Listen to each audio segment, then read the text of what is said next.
Minute बाद आरव को किसी के चलने की आवाज आई। आरव चौकन्ना होकर खड़ा हो गया। तभी सामने से एक लंबा, दुबला, पतला आदमी, काले कपड़े, कंधे पर फटा कंबल धीरे धीरे आगे आ रहा था।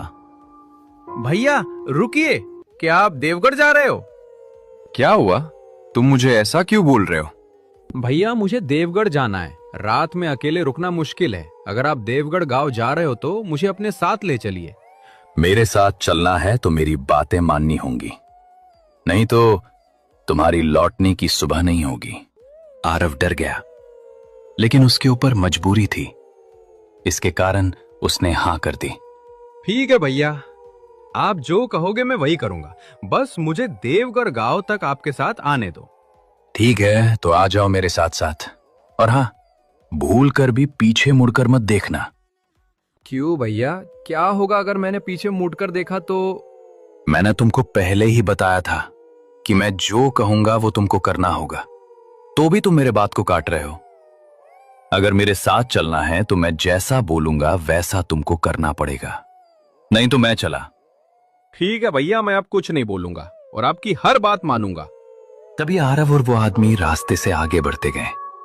कुछ ही दूर जाने के बाद चलते चलते आदमी बोला, अगर तुमको पीछे से कोई पुकारे तो भी मुड़कर मत देखना।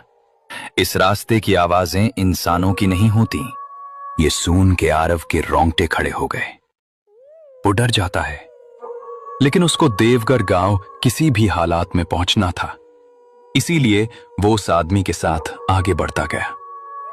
कुछ देर बाद पीछे से एक लड़की के रोने की आवाज आई। भैया लगता है कोई बच्ची रो रही है, लेकिन इतनी रात को इस समय कौन बच्ची रो रही है? चुप कर बेटा, बोलो मत। ये किसी बच्ची की या किसी इंसान की आवाज नहीं है। ये वो चीजें हैं जो रात में नए शिकार ढूंढती हैं। बस तुम पीछे मत देखना।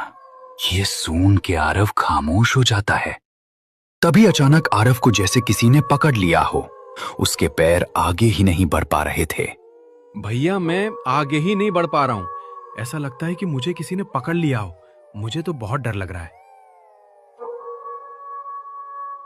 बेटा तुम जैसे खड़े हो वैसे ही खड़े रहो, तुमको किसी ने पकड़ लिया है।